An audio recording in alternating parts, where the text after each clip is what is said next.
ঘটক সাহেব, এই জীবনে তো অনেক বিয়া করাইলেন, আজকে আমাকে বিয়া পড়াইবেন। পরে জলদি কোন কবুল কইতে। আমি কবুল বলবো না। তোমার আমি 5 মিনিট সময় দিলাম, 5 মিনিট। 5 মিনিটের মধ্যে তুমি যদি কবুল না কইছো, ট্রেন আইবো, ট্রেনের নিচে পড়ে কিন্তু একবার মারা যাইবা। তোমার বাপেও তোমার বাঁচাইতে পারবো না। মরে গেলেও আমি আপনাকে বিয়ে করব না। ঘটক সাহেব, 10,001 টাকা দেনমোহর ধার্য করিয়া রমিজ মিয়ার ছেলে সাগর মিয়ার সাথে আপনার বিবাহ হইতে যাইতেছে।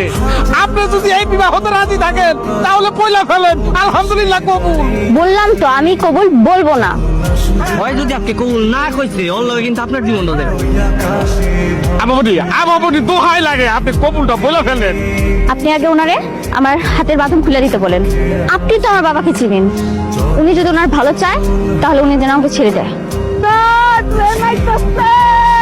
আমাবনি, আমি 3টা বিয়ে করছি, আমার 3টা বউ পেতে হয়ে যাবে। আপনি কবুল বলে ফেলেন। ঠিক আছে কবুল। আলহামদুলিল্লাহ কবুল বলছে রে ভাই।